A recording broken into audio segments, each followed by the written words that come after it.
Benefits consumer को दिया है कि एक बार अगर कंज्यूमर जुड़ जाता है तो वो एक बार नहीं खरीदेगा, वो बार बार खरीदेगा, सालों साल खरीदेगा, पीढ़ी दर पीढ़ी खरीदेगा, ताकि प्रोडक्ट हमें एक ही बार बेचना पड़े लेकिन उसके ऊपर हमें इनकम यानी बार बार आएगा, हर साल आएगा, सालों साल आएगा, कई साल आएगा, कई पीढ़ी तक आएगा।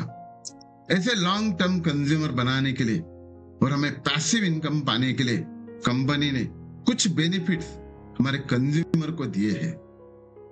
यानी ये जो बेनिफिट्स जो है ये हमें पहले समझना चाहिए और हमें लोगों को समझाना बहुत जरूरी है। नहीं तो बहुत लोगों का प्रॉब्लम ये होता है, समझते तो है लेकिन समझा नहीं पाते।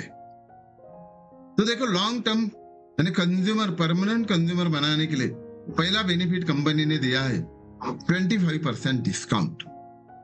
मतलब अगर समझो, फॉर एग्जांपल, अगर हम 2000 का प्रोडक्ट लेते हैं, कौन सा भी 110 प्रोडक्ट की रेंज है, कोई भी 2000 का प्रोडक्ट लेते हैं तो 25% डिस्काउंट मिलता है। मतलब 500 का रुपीज का डिस्काउंट मिलता है। मतलब 2000 का प्रोडक्ट सिर्फ 1500 में आता है और मतलब वो 500 रुपए का प्रोडक्ट फ्री में मिलता है।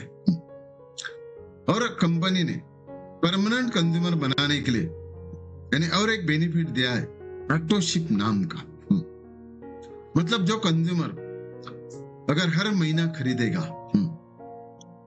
मतलब पहले महीने में, एक एग्जांपल दे रहा हूं, समझो 2000 एमआरपी का प्रोडक्ट लिया, पहले महीने में 2000 का लिया, दूसरे महीने 2000, तीसरे महीने में 2000, चौथे महीने 2000, 5 महीने 2000 का अगर प्रोडक्ट लिया तो उसी कस्टमर को कंपनी 6वें महीने में 2000 रुपए का प्रोडक्ट फ्री में देती है। अब ये क्यों दे रही? क्योंकि हमारा कस्टमर परमानेंट रहे और हमारे काम करने वाले जितने भी रिटेलर्स है, जितने भी नेटवर्कर्स है, उनके घर में वो पैसिव इनकम आता रहे। तो मतलब हर महीने में 2-2 हजार का कोई प्रोडक्ट लेता है, ऐसा 5 महीने लेता है तो 6वें महीने में 2000 का प्रोडक्ट फ्री में मिलता है। मतलब सोचो, 5 महीने में उस बंदे ने 10,000 का प्रोडक्ट अगर एमआरपी का लिया, कंपनी उसको 2000 एमआरपी का प्रोडक्ट फ्री में देती है। मतलब 10,000 के ऊपर 2000, मतलब वापिस उसको 20% का फायदा हो जाता है। यानी जब प्रोडक्ट लिया तब 25% का 25% का फायदा हुआ था, 5 महीने के बाद वापिस 20% का फायदा हुआ। मतलब हमारे कंज्यूमर को कुल मिला के 45% का फायदा हुआ। मतलब सोचो, यानी कोई कंज्यूमर अगर 100 रुपीज का प्रोडक्ट लेता है तो हमारे कस्टमर को सिर्फ 55 रुपए देने पड़ते हैं 100 रुपीज एमआरपी के प्रोडक्ट के लिए। अभी सोचो, अगर वो कस्टमर कई दूसरे दुकान में से लेता है तो वो 100 रुपए में लेता है, लेकिन अगर वही कस्टमर अगर हमारे पास आता है तो वही 100 रुपए हमारा एमआरपी का प्रोडक्ट हम उसको 55 में देते हैं। और यानी और एक बात जो है, यानी मतलब मुझे इस बात का दुख लगता है कि यार लोग 100 रुपए का जहर खरीदने के लिए दुकान में चले जाते हैं।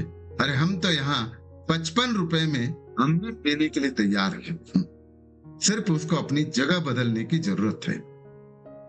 यानी अगर सिर्फ 100 रुपए का प्रोडक्ट लेता है तो कोई बात नहीं, लेकिन यार हमारे कंज्यूमर जो है वो खेती के लिए प्रोडक्ट लेते हैं साल भर में, हेल्थ के लिए भी प्रोडक्ट लेते हैं साल भर, ब्यूटी के लिए भी प्रोडक्ट लेते हैं साल भर, पर्सनल केयर के लेते हैं, होम केयर के लिए लेते हैं।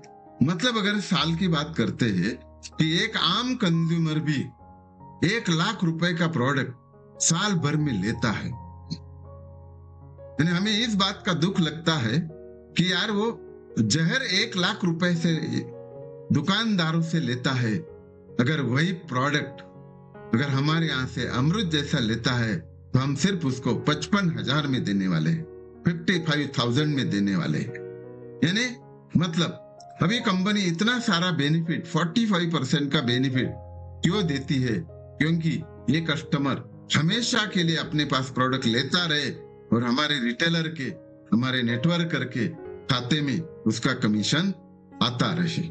तो ये जो बेनिफिट्स है ये हमें लोगों को समझाना जरूरी है।